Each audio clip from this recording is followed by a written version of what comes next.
E olha, na última quarta-feira, o Ministério da Saúde anunciou que educação sexual e reprodutiva volta a fazer parte do programa Saúde na Escola, na rede pública de ensino. E é claro que uma legião, primeiro de desinformados, seguido de uma outra legião de mal intencionados, já levou essa discussão para terrenos que são definitivamente inabitáveis, tanto do ponto de vista intelectual quanto do ponto de vista social. O que há é muita irresponsabilidade, maldade e definitivamente pessoas que não estão habilitadas a falar sobre o tema.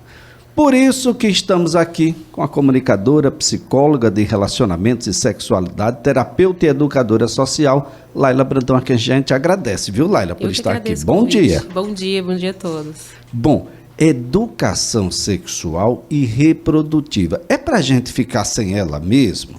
É para que a gente não saiba como se proteger de uma DST, de uma doença sexualmente transmitível? É para que a gente não possa ter acesso a métodos contraceptivos e as crianças aí engravidarem ainda quanto crianças, nem meninas são ainda, nem mulheres são ainda. É assim mesmo, Laila? Ou a gente tem que discutir isso na escola? É necessário, é essencial a gente falar um pouquinho sobre isso. Um pouquinho não, na verdade é a nossa construção.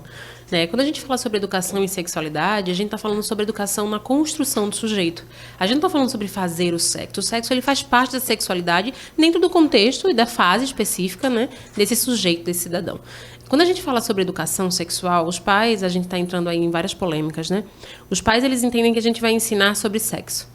Mas não. A gente está falando sobre empoderamento, a gente está falando sobre reprodução, a gente está falando sobre autoestima, a gente está falando sobre auto-olhar também, como eu me vejo, como eu vejo o mundo, né? Como eu entendo a diversidade, como eu entendo o gênero. A gente vive várias questões de violência, né? Voltada para o gênero, voltada para a sexualidade, voltada para o sexo feminino principalmente. Então, a gente educar é a gente, na verdade, criar um equilíbrio social sobre isso. E principalmente sobre o respeito, né, em relação ao mundo mesmo, ao outro em específico. O sexo, ele faz parte, né, dessa construção. E claro, vamos falar para as minhas crianças sobre isso, sobre aquilo.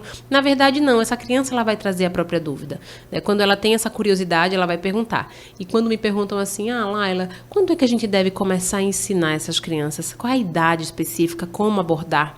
Eu trago muito que são elas que vão trazer as dúvidas, né, e que cada fase vai ser construída a partir desse olhar da criança sobre o mundo. Então, não é a gente falar sobre sexo em si, né? Essa criança ela vai trazer, e assim, é inevitável, né? Acredito que todo mundo que está aqui hoje comigo foi feito de um ato sexual, né? Sem dúvida. Lógico, é o corpo que pede, é uma naturalidade.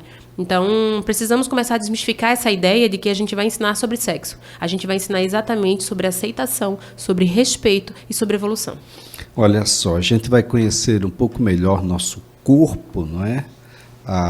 De como fazer o seu asseio. Ainda hoje, gente, nós temos câncer de pênis, que nada mais é porque as pessoas não fazem o asseio correto. Mas a gente não precisa discutir isso. Ainda hoje se faz necessário de que a mulher conheça o seu corpo, que possa fazer a autoinvestigação para saber quando é que você tem algum probleminha aqui ou ali. Mas não é para a gente discutir isso não, senão a gente está ensinando a fazer sexo. Não é por aí. Nós temos uma condição que é super importante, porque isso vai para além, Laila. A gente vai discutir, por exemplo, sobre métodos para prevenir os abusos. Sem dúvida. De outros.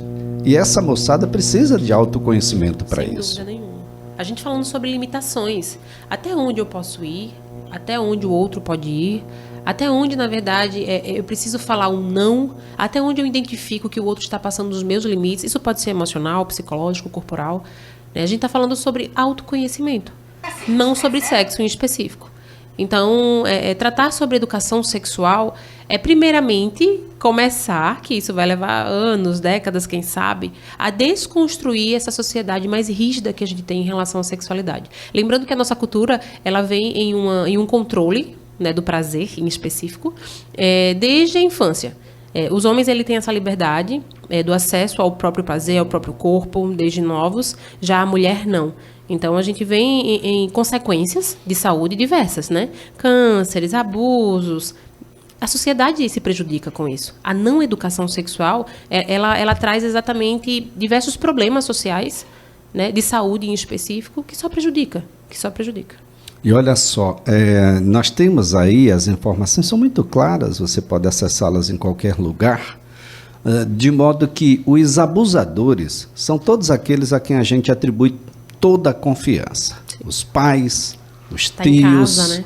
Os avós, aqueles que chegaram e assumiram a condição de pai, os padrastos. E não se limita apenas à figura masculina, nós temos algumas figuras femininas que também estão abusando e etc. E quando é que essa criança vai saber que foi abusada? Muito tempo depois.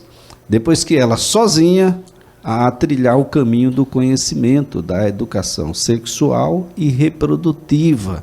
Só que isso a gente pode antecipar com o psicólogo na escola, com os terapeutas na escola, com a discussão na escola e em casa. A depender da maturidade dos pais, esse assunto vai ser tocado em algum momento. Sim. E não dá para dizer que é a cegonha, né? Não. Não tem como. Mas não, né? A rede social nem permite mais, a internet não permite mais, né? Não tem como mentir mais sobre isso. Eu comento muito assim com os profissionais da área que a educação sexual ela começa pelos adultos, não mais pelas crianças. Nós somos adultos que não fomos educados sexualmente falando. Nós descobrimos nossos prazeres, nossas limitações, nossa autoestima agora, depois que as fases já se concluíram e a gente está evoluindo numa fase adulta madura, né? Então, os pais eles não entendem o que é. Então, muitas vezes, quando há esse preconceito, sabe, Elias, eu entendo muito essa construção social. Nem culpo, mas às vezes é muito, muito enraizado, né? Muito violento nessa ideologia de não repassar essas informações. Mas se a gente se não somos adultos educados sexualmente, como vamos educar? Então, levar isso para as escolas, cara, é um meio público, uma forma política de, na verdade, disseminar essa informação. Porque é lá que as crianças começam a se construir enquanto adultos. E olha, eu quero dar um dado aqui extremamente preocupante que diz respeito à vacina contra o HPV, o papilomavírus, que é um dos causadores do câncer de colo de útero, que mata e vitima fatalmente milhões de mulheres Sim. no mundo inteiro, e que a gente não consegue alcançar esses índices porque alguém colocou na cabeça de um outro alguém de que com essa vacina agora a criança está liberada para a prática sexual, e isso é mentira, isso não é verdade, é desumano. Demais. Coloca as pessoas vulneráveis, Laila. Demais. Em relação às informações, a gente vê aí muitas queixas ainda, muita abertura para aceitação de diversidade de gênero, né? Então, essas informações, elas ficam muito mais privadas, escondidas, né? Principalmente porque os pais não desejam. Eu já ouvi relatos, assim, de pessoas que trabalham em escolas particulares, por exemplo, da limitação que a própria escola dá, exatamente porque os pais não permitem que certos temas sejam abordados. Mesmo que as crianças ou os adolescentes desejem falar com o próprio professor. Ele, disfarça, não fala, exatamente porque é proibido. Então, eu entendo que é um movimento muito benéfico à nossa construção social. É um movimento que também vai trazer muitas polêmicas, né? Até porque toda desconstrução ela vem nesse processo difícil. Ela não é tão fácil assim, né? A gente está falando sobre uma construção social de décadas, de séculos. Então, a gente vem desmistificando isso aos poucos e a gente vem dentro de uma revolução sexual muito grande. A temática sexualidade, ela vem sendo desconstruída. Nossa, há quanto tempo, Elias? Há quanto tempo você pega pautas aqui? Há diversos. Então, a gente vai estar nesse caminho de desconstrução que, sem dúvida, vai trazer muitos benefícios, mas, sem dúvida, a gente vai encontrar muitas pedrinhas. Bem, a gente tem... A pauta é educação sexual e reprodutiva. E ela é reprodutiva porque ainda temos um número muito grande de crianças pré-adolescentes abusadas, porque foram levadas a essa condição de serem abusadas sexualmente e engravidando. Sim. E virando mãe antes de ser mulher propriamente dita, virando mãe antes de ser adulto, virando mãe, né? Sendo ainda filha. E esse é um quadro que a gente precisa reverter. E eu acredito muito no aspecto cultural, na informação para que a gente possa reverter, mas uma informação de qualidade. Sim. Baseada, vindo de científica. gente que entende disso. Vamos trazer os psicólogos, terapeutas para dentro dessa discussão. Sim, as escolas elas precisam começar a abrir esse leque, né, da equipe multidisciplinar, né, porque é um meio, cara, que eu entendo que a evolução da criança ela acontece muito, as informações, tudo que ela tem, ela adquire ali dentro. Então, tendo esses psicólogos e terapeutas e educadores sexuais, até porque os professores também podem ser educadores sexuais, né? Eles podem ter essa formação de educação sexual e compreender o que realmente é. E indo de encontro, claro, a várias questões culturais da própria construção. Eu entendo que, levando isso para as escolas, sem dúvidas a gente vai ter... vamos salvar, na verdade, muitas infâncias. Onde, na verdade, compreende que a educação sexual ela vai levar a acabar com a infância, né? Eu já ouvi muito isso. Gente, não é aula sobre como fazer sexo, não. Definitivamente. Vamos ter essa pauta da ideia. Por favor. E outra, é mito ou é verdade? Isso só acontece em escola pública, em escola grande, escola privada, de muito recurso e mensalidade alta, isso não acontece? Não, sem dúvida, acontece em qualquer esfera, né? Onde haja o meio social, independente seja adulto, seja criança. Esse movimento exatamente da gente levar, a gente vai salvar muitas crianças. Acho que a gente já teve várias matérias, vários relatos de casos onde crianças conseguem dizer que foram abusadas, né, nas escolas, exatamente pelo âmbito de segurança que essa escola traz, né, o âmbito de confiança que essa escola traz para essa criança. E eu acredito que esse meio seja esse âmbito de ligação de confiança para essa criança. Né? Então, a gente está levando exatamente a informação ainda mais para a melhoria do crescimento, da evolução desse sujeito. O que a gente pode dizer, Laila, para os pais e mães que estão nos ouvindo agora? E aí, gente, vamos dar aqui uma carta de crédito para esses pais e mães que a modernidade expulsaram eles de casa para poder trabalhar, para poder ter as coisas, para poder pagar as contas. Esse contato já é menor. O que é que a gente pode deixar aqui como orientação, de uma certa forma? Primeiramente, abra um pouquinho a mente. Eu sei o quanto difícil deve ser para pais que nunca tiveram contato com esse tema, com essa pauta, que nunca foram ensinados, compreender que isso é saudável, né? Compreender que isso é possível de uma forma saudável, né? E que é benéfico à evolução dos filhos. Abram as cabecinhas. A gente precisa começar educando os pais, preparando esses pais, esses adultos já maduros, né? Para daí esses pais também darem suporte para essa informação, para essa criança. Né? Não é ensinar sexo, gente. É ensinar o seu filho a ter autonomia, a ter autoestima, a reduzir estigmas sociais, né? a praticar o respeito em relação ao outro e, principalmente, ao autoconhecimento. Né? Abram um pouquinho essa cabeça, se informem um pouco mais.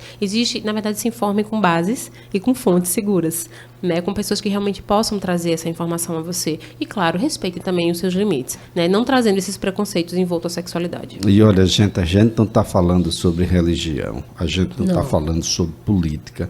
Nós não estamos falando com outros olhares. É preciso compreender que vai ou não vai. Você que é mãe, você que é pai, numa conversa com seu filho ou sua filha, você pergunta, sim, mas ele tocou em você? Sim. Onde foi que ele tocou? O que é que ele fez? O que é que ele disse? Deixa eu ver aqui o teu WhatsApp. Deixa eu ver aqui as tuas redes sociais. Foi isso mesmo? Ele está te instigando? Quem é esse que aí está? Sim. Isso tudo faz parte dessa pauta que a gente está conversando. Demais. É esse acompanhamento, né, de responsabilidade entre os cuidadores, que pode ser pais, avós, tios, né, e principalmente meu respeito em relação aos limites da criança. A gente já entra numa esfera educacional aí, né, de construção educacional, que muitas vezes a criança, não, mãe, eu vou tomar banho sozinha. Não, mamãe, hoje eu não quero. E assim ter o respeito da limitação dessa criança, porque daí ela entende que aqui não. Aqui o meu limite é aqui e até aqui fica. Muito bem, Laila, eu quero aqui, antes de mais nada, agradecer. Julgo essa ser uma conversa muito inicial sobre um tema que é visto ainda apenas como um tabu. A gente precisa superar um pouquinho. Eu tenho certeza que um pouquinho só de esforço você vai encontrar um horizonte que você ainda não desvendou. Sim, sem dúvida. Isso vai ser muito importante para todo mundo. Claro, claro. Muito obrigado. Eu que agradeço. Olha, Laila Brandão é comunicadora, psicóloga de relacionamentos e sexualidade, terapeuta e educadora sexual.